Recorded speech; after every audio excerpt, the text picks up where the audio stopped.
Parang during that time, wala pa talagang nagko-content sa Olongapo. Parang we have other mga YouTubers. Totoo, Oo, totoo pero yan. during that time, wala nagko-content. Sabi ko, ang daming magaganda sa Olongapo na kailangan mong ipakita sa tao. Mm. Bakit hindi natin ipakita? Almost na malapit na talaga ako sumuko na sabi ko, tuloy ko pa ba to? Or hindi na, ganyan. Kasi ang laki ng effort na ginigive mo dun sa art mo na yun. Pero hindi siya nagre-reciprocate. One night, parang 12 siya or 1 a.m. Sabi ko, ano bakit nga ako yung isang video dun umabot na ng 50,000 views? Mhm. During, just for one night? Hindi ko ba nangyari? Was there a time na nung naka-peak na kayo, feeling mo lumaki ulo mo?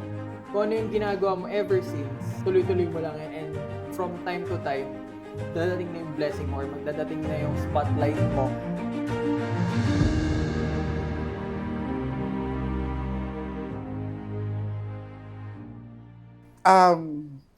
Paano mo naisip yung kontento? Eh, ang bilis yun na. Pero, sobrang tagal niya na sinimulan ko talaga. Parang, as of this time, 5 years na si Contento. And ever since, hindi ko talaga siya na-expect na dadating sa ganitong phase. Mhm. Eh, ang gusto ko lang naman kasi mag-video, mag-edit, that's it. Hindi ko na alam kung anong, random lang eh. Kumbaga, kasi sa Contento, hindi ko siya talaga eh, parang before talaga, videographer, mahilig ako gumawa. Parang starting ng I remember grade 4 ako, merong camera yung tito ko. Tapos, pinapahiram niya yun sa amin. Tapos, lahat ng mga klase ko, pinagpipicturean ko sila.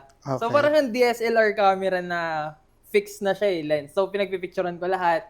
Tapos ngayon, parang during that time kasi meron akong computer, yung malaki yung monitor. Tapos ngayon, ginagawa ko, from that, yung mga picture na yun, gagawin ko siyang slideshow. And parang yun yung form ng laro ko. Although may mga laro, syempre bata ako, maraming mga laro before. Mhm. Tapos, yun yung naging yung form of game ko before, yung mag-edit. Tapos ngayon, habang nag-edit ako, parang natutuwa, pagpahita ko sa mga klase, uy, ikaw to, ganyan.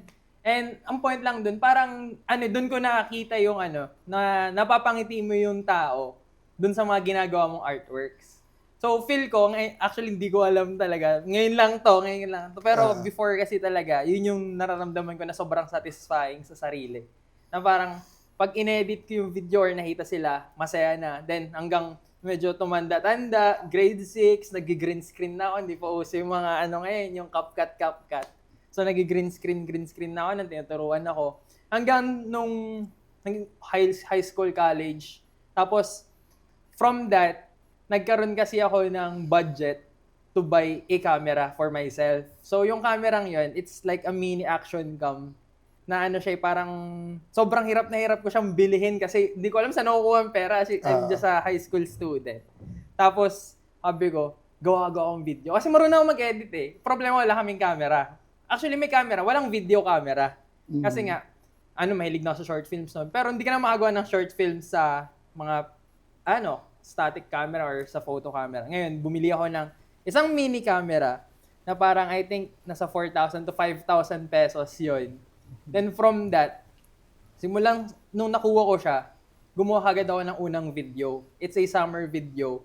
And nagkataon, yung brand na yon is parang nagkaroon sila ng summer competition na gagawa ka ng isang video gamit yung camera na yun sa summer, till actually hanggang ngayon meron pa yung video na yun. Tapos binidyohan ko yung mga mag-anak ko, mga pinsan, ganyan. Tapos ang nangyari nun, nanalo yung video na yun. Tapos nagkaroon ako ng prize ng parang may pa t-shirt and something na prize. Siyempre, natuto na ako mag-edit, ganyan. Tapos sobrang likot kasi ng utak ko. So, hindi ko alam kung saan ko nakuha. And baliw, yun yung term eh. Actually, you have to be crazy para crazy. Sobrang makapag-create ka baliw ng ko ganong nun eh. content. Kung ano yung ginagawa ko. Tapos sabihin mo klase, uy, nakakaya naman yung mga ganyan. Nag-upgrade ako from that camera. Tapos ngayon, parang nakita ng parents ko yung potential or something. Pero nagpabili kasi ako nun ng isang DSLR camera, pero I have this one story na walang nakakaalam. Bumili naman ako ng another drone. Siyempre, pag video, yung action cam. Tapos ngayon, kailangan ng drone. Bumili ako ng drone. Parang almost same price siya. Pero I don't know, pero more on lang siya eh. Toy toy drone lang siya. Ngayon, ginawa ko, hindi ko siya mapalipad kasi batka ako yung mga friends ko ng that time. Pag nagpalipad sila ng drone, nag-i-stay sila. Yes. Pero yung drone ko, ba't hindi siya nag-i-stay? Then, sabi ko, bakit ganun, ganyan. And from that, niyaya ko ng isang friend ko. Sabi niya, palipad tayo. Sa kanya kasi medyo professional DJI drone yun eh. Dahil sa akin yung toy drone lang. Magkamukha siya pero iba ng function. Nangyari, sabi, palipad tayo sa may volunteers shrine dito sa may lagoon, sabi niya. Ngayon, pinalipad ko yung akin. Pagkapalipad ko ng akin, ba't hindi ko na makontrol? Umangat siya sa langit. Sabi ko, hindi siya makontrol. Bakit ganun? Tapos bigla hanggang lumipad na siya na hindi ko na makontrol. Syempre, during So, nawala na. ang term nila, nag-fly away yung drone ko kasi nga, hindi mo na siya control, tapos dire-diretso siyang lumilipad. Fly away. Sobrang lungkot ko noon. Tapos yung tropa ko, sabi ko, wala, anong gagawin mo yan? Kasi first time kong pinalipad yung drone, tapos nawala ka agad. Sabi ko, yari ako sa nanay ko niyan, mawawala yung drone eh. Although umani ko yun, pero sabi ko, paano yan? Ganyan. Sobrang ko noon, parang depressed noon. Kasi sabi ko, gagi, parang first ko pa lang, nawala ka agad. Sabi ko, ganyan. Tapos ngayon sabi nung friend ko, tulungan kita, ganyan, parang halap ka second ng parang. Pero kasi, ang pinaka-problem nung time na yun, para makapag-upgrade ako from that mini camera to DSLR camera, kailangan kong maibalik or mapakita sa nanay ko yung drone na yun. Reason ko lang that time is, parang pinaayos namin. Sabi ng friend, sabi mo pinaayos natin, ganyan. Di all throughout the month, ganyan. Nasaan na yung drone, ganyan. Pinapaayos pa. During that time, nasa isip ko kung paano ako makakabili ulit ng another drone para mapakita sa nila, mabilan nila ng camera. So, pag sinasabi kong, inaayos pa, ganyan. Yung time na yun, ginagawa ko, dumidiskarte ako ng pera kung paano ako kikita ng pera. Syempre, wala naman akong, high schooler lang ako nung time na yun eh. Sabi ko, paano to, ganyan. Tapos hanggang dumating yung time, hindi ko alam kung paano ko nakuha or paano ko nakabili. Pero ginawa ko, bumili ako ng second hand na same brand.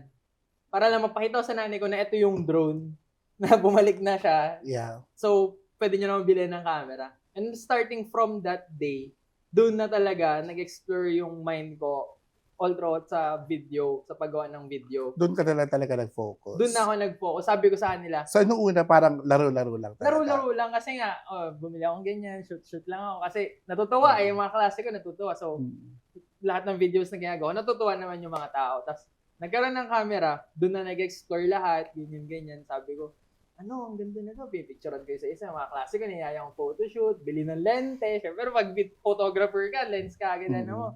Tapos ngayon, shoot, ganyan. Tapos, after nun, dun ko na talaga na-explore yung paggawa ng mga short films. Nag-start talaga sa short films, sa freelancing. Yes, napanood ko event yan. ako, ganyan. Parang kaya. Nag-i-event. Tapos after nun, sabi ko, hindi ako makapag-freelance masyado kasi yung camera ko medyo mahina. Parang ganun yung term eh. Ngayon, upgrade naman. Sabi ko, upgrade. From that naman, yung upgrade naman na yun, parang it's a graduation gift nung auntie ko sa akin para mabili niya yung camera ngayon. Which is yun yung until now na meron ako. So, parang sa point na to, yung kamerang yun, dun nagsimula talaga yung kontento. Yun yung kasama ko ever since na binibuild ko yung kontento. Na parang starting from that 5 years ago, dun ko talaga siya na-conceptualize. Kasi from the weddings, from the events, from the short films. So, did you ever think na ito yung magiging source of income mo? Actually, hindi. Kasi nga, all throughout that 5 years, wala kami talagang kinikita sa paggawa na. Actually, especially ako na ako yung nagpo-produce lahat. So, I don't mind na parang kikita ba ako ng pera dito? Hindi. Pero kasi as a vlogger that time, pag sinabi mo pag nag-vlog ka, kikita ng pera sa Facebook or sa YouTube. Pero, nung napansin ko na hindi naman ganun kalaki yung kita talaga, sabi ko, hindi ko na yan. Kasi talagang mapupush or lang ako, mapipressure lang ako pag pinush ko na kailangan natin gumawa ng maraming video. During that time, sobrang konti pa lang ng mga softwares na unlike ngayon, sobrang dali na gumawa. Kaya sabi ko, I'll make this thing through passion na lang or passion lang talaga without any And from that passion, yun na, dun it brought me here kung ano na meron si Contento na from that camera na niregalo sa akin, nandito na ngayon yung Contento na nakikita ng mga Tagalonga po. It's not all natin ko alam ko, pati sa ibang mga alaga. Totoo. Tsaka, so far, sa lahat ng mga pagbablog mong to, ano na yung mga challenges na naranasan mo? Challenges, actually, yung challenge na yun, every year from that 5 years, talagang sobrang challenging siya. It's been challenging. Sobrang challenging. Kasi sabi nga nila, hindi ka naman magiging successful or hindi ka matututo pag hindi mo napagdaanan lahat ng problema. So, all throughout that year, parang every year, nag-expect ako na meron na eh. Kasi from this year, ito yung problema. And next year, ito yung problema. Ganyan, parang kailan ba yung peak ko, di ba? Oo. Sabi ko, meron pa mga chances na sabi ko, tuloy ko pa ba to? Sabi ko ganyan. Kasi, wala na akong kinikita. Ni-risk ko na yung pag-weddings ko na source of income ko eh. Sabi ko, focus na ako sa content to. Pero wala na akong kikitain nito. Pero starting nun, talaga, kailangan mong conquerin mag-isa eh. So, paano mo nalagpasan yun? Sa kasi talaga, actually hindi ko alam na makakalagpas talaga ako sa mga problema ngayon. Kasi nga, almost na malapit na talaga ako sumuko na sabi kong tuloy ko pa ba to or hindi na, ganyan. Kasi ang laki ng effort na ginigive mo dun sa art mo na yun. Pero hindi siya nagre-reciprocate. Parang, ang nag-effort ako dito for 5 days or 1 week, in-edit ko siya, pero bakit yung mga nanonood, ganito lang. Parang wala pang 1,000. Parang hindi ba nila gusto yung gawa ko? Oo, yun eh. Kasi from the before na sobrang pag pinakita ko, okay na eh. Ang ganda. At saka ang hirap mag-edit ha. Isa rin yun. Talagang buong araw, kakainin talaga yung araw mo. Buong araw, actually, hindi na kami kumakain pag nag-edit talaga just to finish that one project. Pero, ayun, talagang from that, na parang susuko na ba ako, ganyan. Parang, may mga kasi, may isang thing talaga na nag-boost nung confident ko na from that na ayoko na to, ganyan. Iba na lang gawin ko, balik na lang ako sa events kasi kumikita naman doon. At saka gumraduate ka rin, di ba? Yes, the same, almost parang same, din siya, course dun sa, communication. Yan. And, ayun, sabi ko, parang, ang hirap nito, ganyan. Tapos, biglang, sabi ko, ano ba, wala kasi, there's nothing, na nagmo-motivate sa akin, ano ba meron. Nakita ko, napupush na ako na parang common na nagiging problem sa social media. At the age of ganito, dapat meron ka na 1 million sa bangko mo, ganyan. So, nakaka-pressure. Nakaka-pressure din siya. Yan yung common na ng social media. Pero sabi ko nung time na yun, try ko pa ulit, sabi ko. Etong pinag-effortan ko ng 1 linggo na walang nanood, try kong gawin tong isang bagay na to. Which is ginawa ko, from that one long-form video na 30 minutes video, ginawa ko, kinat ko siya into series. Parang, may question dito, sasagutin nila, gagawin kong ikakat ko sila. Tapos ginawa ko, pinost ko lang sila, bahala na, popost ko lang. You made it exciting, no? You made it engaging. Engaging. Para yung mga tao, what's next? Anong abangan nila? Tapos ngayon, nung pagka-post kong ganun, bahala na sa TikTok. May ngayon yung TikTok nung time na yung post ko sa TikTok, mga reels, nakatayo. I-post ko to, ganyan. Then there's actually, before nag-click yung isang thing na yun, sobrang pa nun almost depressed na ako nung time na yun parang about dun sa work or naging work namin sa isang client. Sabi ko parang hindi ata satisfied si client, ganyan. Tapos may mga nag-o-joke pa, yari ka, babalik mo yung pera nilang binayad sa'yo. Sabi ko, so may mga ganun nangyari sa'yo? Talagang balik mo yung pera nung kliyente, ganyan. Wala naman akong perang ganun kasi yung perang yun, dinisperse ko dun sa mga naging part nung team ko nung time na yun. Sabi ko, paano ko babalik yan? Ganyan. So, nagkulong ako sa kwarto, sabi ko. Talagang super depressed tapos, ka talaga. parang pa ako nun, nag-vape pa ako nun. Yun yung naging takbuhan ko nung time na yun na kada sip-sip mo nung vape, talagang nagiging relax ka eh. Hindi mo iniisip yung problema eh. Tapos, sabi ko. So, yun yung pinaka-outlet mo?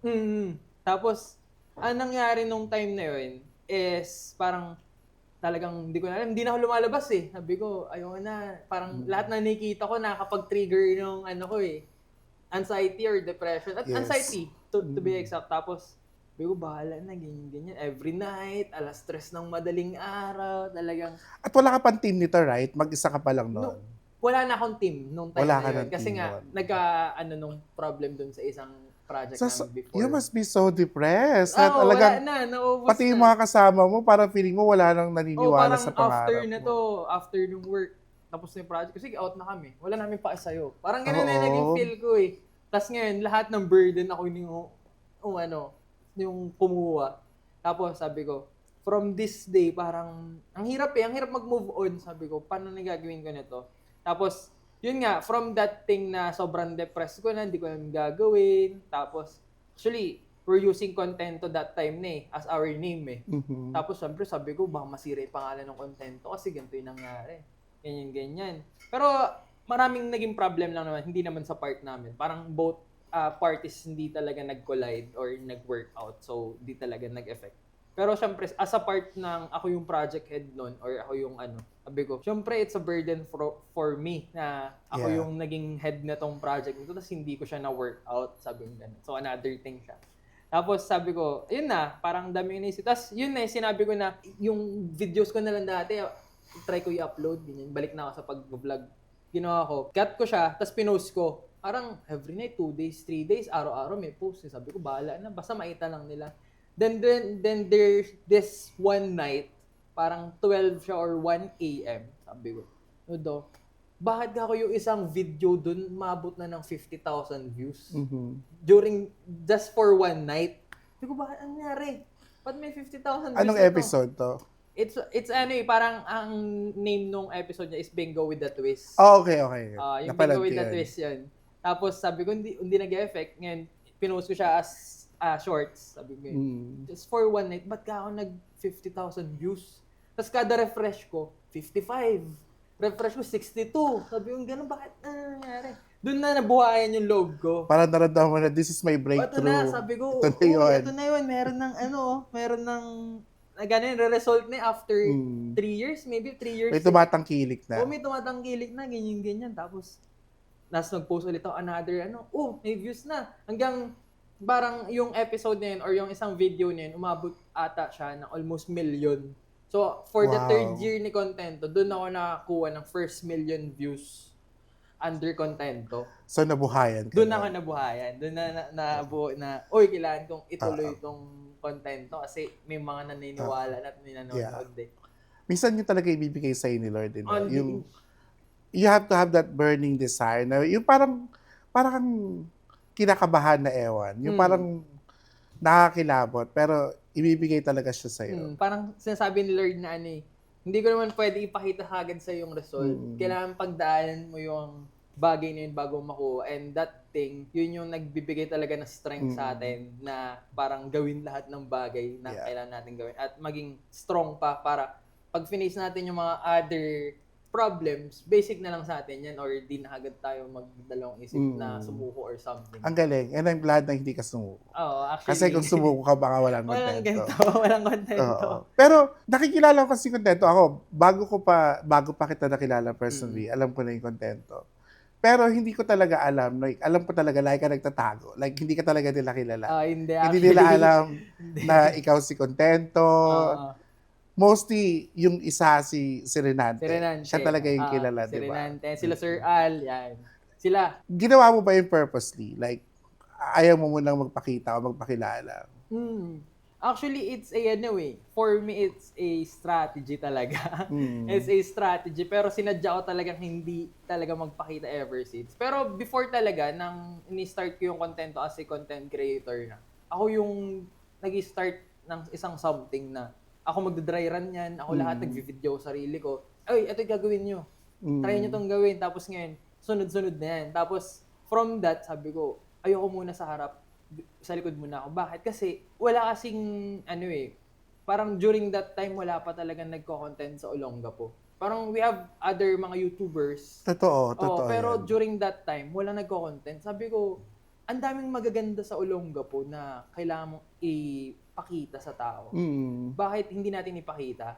And during that time as ako lang din naman yung medyo marunong pa mag-shoot and edit nung time na yun, talagang kumukuha na lang kami ng mga persons to present Contento. Hindi, maganda yun. Tsaka pag ikaw nasa likod, mas nakikita mo lahat Mas makikita mo lahat. You see the bigger picture. Pero kaysa yung ikaw nasa harap, you tend to neglect other things. Kasi ginagawa mo to. So yung mga nasa likod, hindi mo alam yung nangyayari. Hindi mo na siya makikita kasi focus ka na to, shoot na kami, presenting Olongapo. Then, doon ko na nakuha yung mga next na bigger views na. Oo. Kasi from TikTok, nung nag-transition kami sa Facebook na, dun na talaga dumami rin yung, pumunta yung views. Yes. Na, At ako nasaksihan ko talaga yun. Talaga nag-peak. nag-peak na. There's a time na yung mga businesses, sila pa mismo yung kumakontak sa'yo. Tapos ikaw talagang busy ka na. I kind of seen you grow nung nagsisimula ka. Tapos ngayon may mga team ka na rin. And nakakatuwa. But question lang, was there a time na nung naka-peak na kayo, feeling mo lumaki ulo mo? Lumaki ulo. Pero actually dati kasi talaga tinatawag nila akong malaki ulo nung bata ako eh. As in literal. Literal, may alam pagka- nila na malaki Hindi yung kasi ulo. minsan may ganun, di ba? Sabi na, laki ng ulo mo, ganyan nung bata ako. No, minsan kasi you have to check on yourself eh. Mm. Di ba? Minsan hindi sinasabi ng tao dahil siguro naiiya lang sila. But you have to reflect na, ano na ba ako ngayon? Sino na ba si Aaron ngayon? Lumaki ba ulo ko? Yung mabang ba ako? Or, alam mo yun? See, actually, ang hirap din kasi, parang you don't need to explain to other people kung ano meron kayo. Kasi, dahil na pag hindi naman nila alam yung side mo, talaga magmumukha kang mayabang talaga sa kanila. Totoo. Ang sa akin naman, kasi you don't need to please Everyone. eh. Yeah. Kung alam naman ng tao na ganito yung ginagawa mo, hindi mo na kailangan ipakita sa buong mundo. At saka, if you know your value, di ba? Yes. Kailangan alam mo yung value mo as a person talaga. Hindi kasi kaya ako natanong yun, nami-misinterpret kasi ng mga tao yun, di ba? Di ba? Kahit, hindi lang sa'yo, kahit sa ibang tao, kapag feeling nila, andyan ka na, umaangat ka na, or nag-iiba na yung level mo sa, yabang na yan, laki na ng ulo niya, nagpapabayad na yan. Yun Diba? yun din common problem. Paano mo hinaharap yung mga ganon kapag naririnig mo yung mga Actually, pag may mga problem naman, hindi naman na namin talaga pinapatulan. Ako rin, hindi ko rin naman pinapatulan. Kasi pag pinatulan ko naman sila, baka sila pa yung sumikat. Oo. Di ba? Bahala na kayo. Hindi ko bibigyan spotlight sa hindi inyo. namin bibigay spotlight. Kami nga, yun yung goal namin, sumikat as a content creator or a media company. Kailangan mo talaga sumikat to, give your company a bigger value eh. Kailangan mo talagang pasikatin eh. Pero, kung yung naman, parang sa part naman nila na nakikita nila na malalaki na yung ulo ng mga yan, ganyan. Ang sa akin lang naman, wala naman akong, hindi na naman namin talaga sila pinapansin kasi hindi naman kailangan talaga. Tsaka hindi ka naman din nila kilala. Yes, hindi naman talaga nila kilala yung person to judge. So, malaya silang sabihin ko anong gusto nila. Ganun din eh. Gagawa ka ng mabuti, may sasabihin sila. Gagawa ka ng mali, may sasabihin din sila.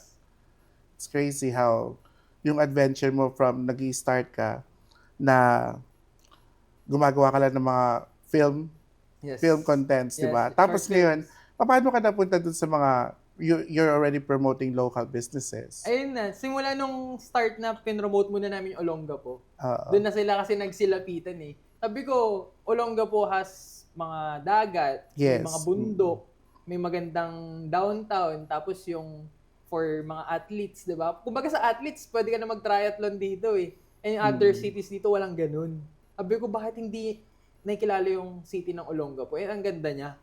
So from that, sinimulan namin siya i-promote through mga videos ng mga tourist spots dito. Gumagawa kami ng mga video B-rolls. And gusto na ng mga tao yun. Yun ang nagustuhan nila. Doon na dumadami yung mga followers. And yung ang gustuhan ko talaga doon is doon nila binabanggit na mahal ko yung Olongapo kasi ang ganda niya. Yes. Na hindi nila nakikita before na nakita nila sa content to. Yeah. Na ang ganda pala ng Olongapo. Bakit ngayon ko lang nakita to? Pag bumalik ko ng Olongapo, pupuntahan ko to. Oo. Ganun. Kahit sa mga drone mo eh, parang hindi ako makapaniwala na, sa Olongapo ba to? Di ba? Parang iba kasi kapag yung nandyan ka, iba yung you see the bigger picture talaga. And you're doing that para lang i-showcase yung what Olongapo has to offer. Di ba? Tapos ngayon, ang give back sa'yo ni Lord, ito na yung mga local businesses na businesses na nag-help sa content to expand and to scale, ganyan. Ang galing. Yes. Tsaka, kasi, ang share ko lang kasi, kasi as a business owner, di ba? Ikaw, kinontak mo rin ako. And, yes.